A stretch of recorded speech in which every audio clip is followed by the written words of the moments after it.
In today's video, I'm going to be giving you all the ultimate beginner's guide to mastering Ash, okay? Now, is this guide solely for beginners? No. I just went ahead and threw that in there for SEO purposes because, you know, your boy got to do what he can on the YouTube. But anywho, Season 11 has now been out for, if my math is correct, 4 days now. Yeah, it's been out at the time of this recording for 4 days now. I've had plenty of time to rock out with Ash, so I think I have a great idea of how to rock out with her. If anything changes in regards to her in the future, don't worry, I will drop an updated guide, all right? So, without further ado, let's go ahead and dive right in, shall we? First things first, to get this video kicked off, we're going to talk about abilities, okay? We're going to talk about Ash's abilities, and I'm reading these babies right off of apexlegends.fandom.com because I want you all to get a clear representation of what these joints are, all right? So I'm looking at my other monitor, and let's go ahead and talk about it, okay? Ash's passive ability called Marked for Death, okay? Ash can interact with the death box of any player killed by another squad to find that squad's current location. If the attackers are dead, then it will return no surviving attackers. The location of the attackers are marked on the map with the red enemy ping for 8 seconds. For 4 seconds, Ash is told the number of marked enemies.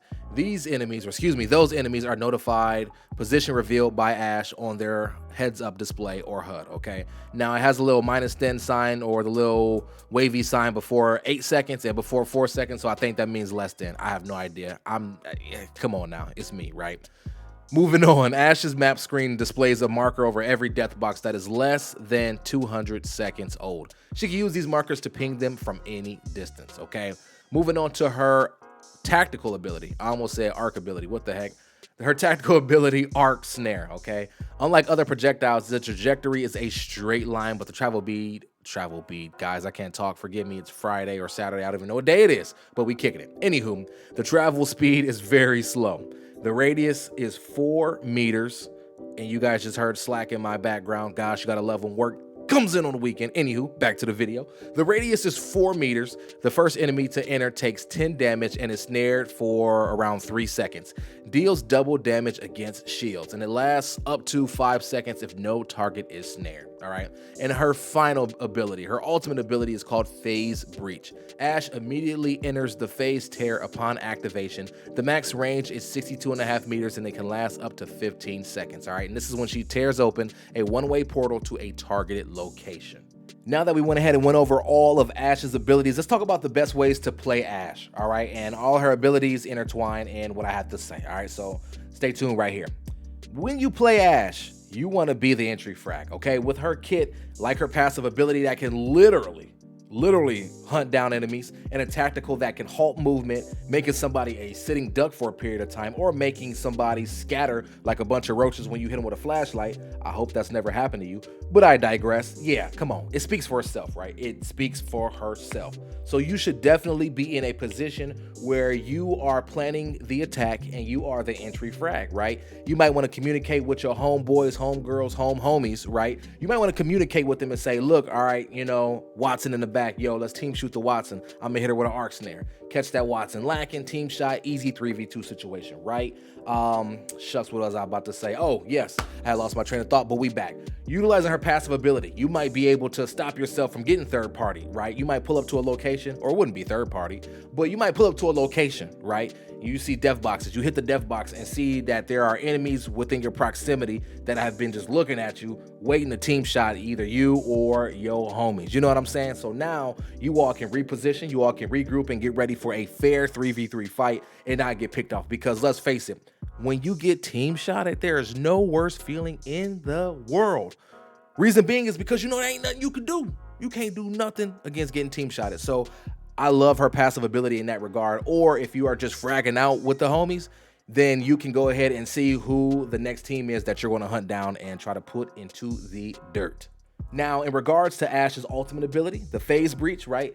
It can be okay from a support role, but let's be transparent here. If you're playing Ash, you should not be playing support. You should be an aggressor, if not the leader or the IGL of the team, okay? Her ultimate is better utilized for taking a better position than the opposition or aggressively pushing them, right? So couple scenarios here. Let's say you're on even playing field with the opposition. You know what I'm saying? You guys are just shooting, running, putting on shield cells, bats, med kits, whatever. and you see a building over here, you should phase breach to that building and take your squad mates up there so you all have better positioning, right?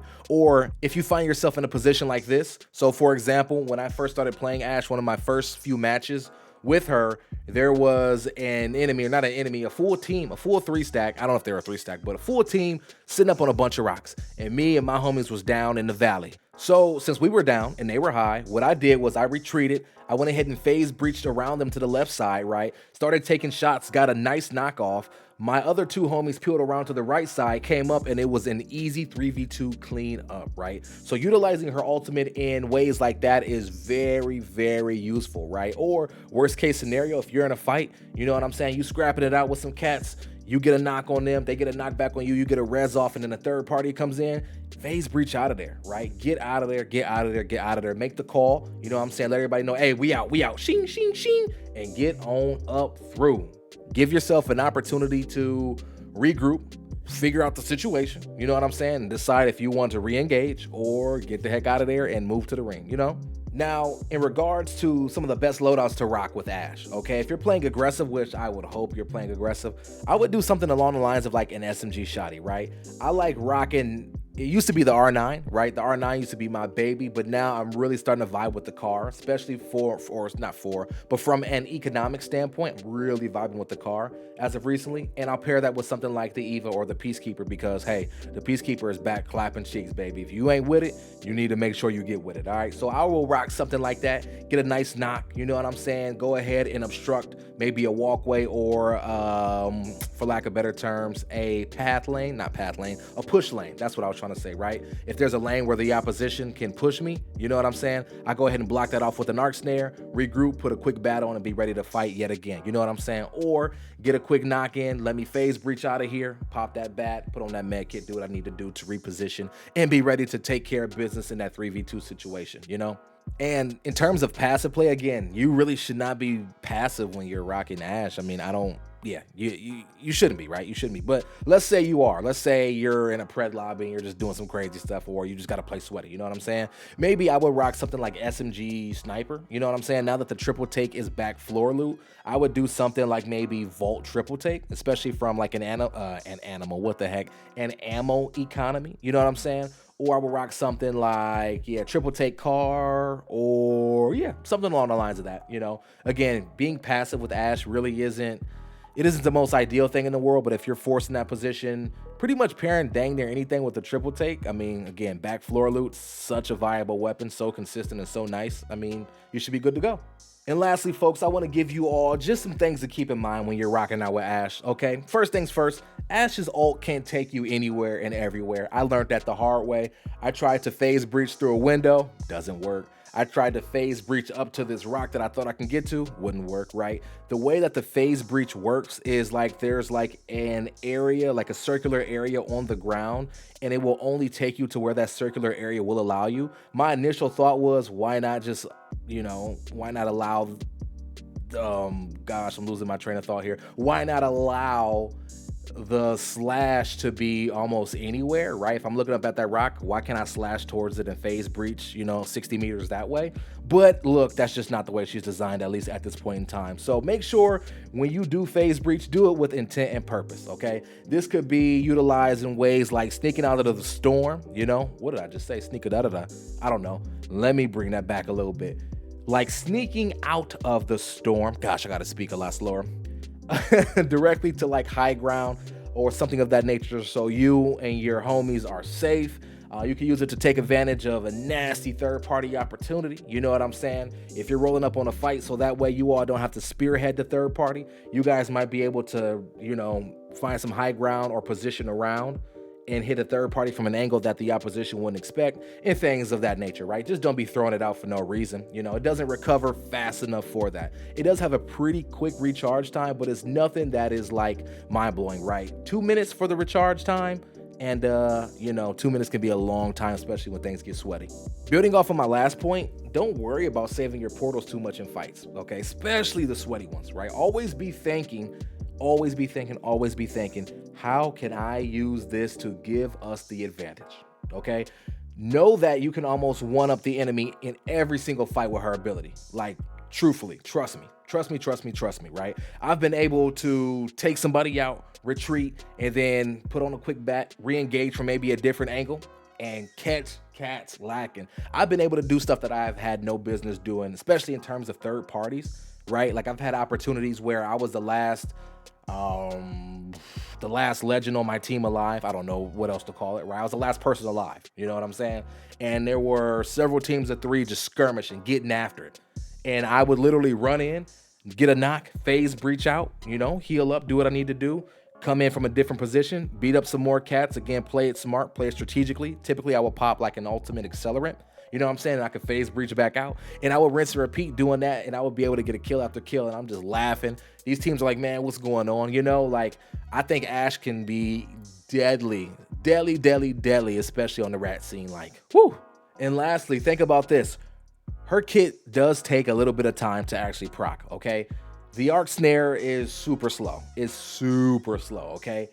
The phase breach has like this sword animation that actually has to take a little bit of time, you know what I'm saying, to like proc and activate. And her passive leaves you vulnerable for like a second or two, right? Because she's holding her dagger in her hand for just a split second, you know? So make sure you take into account those things, and don't run out there like you are some type of, I don't know. Don't run out there like you're Minato Namikaze from Naruto and can just teleport anywhere you want at an instant because you have flying rising. Like, no, you can't do that, right? You can't do that. You have to take into account the time it takes to proc and play based off of that. Or else you're going to be getting backflip kicked back to the lobby left and right.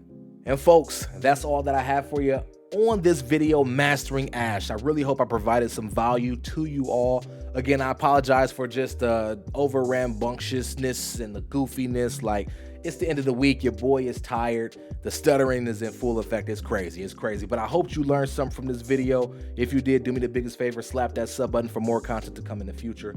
Drop a like on this thing. I love you all. As I always say, remember, make sure you stay humble, be blessed, and remain relentless. I'll catch you all in the next video.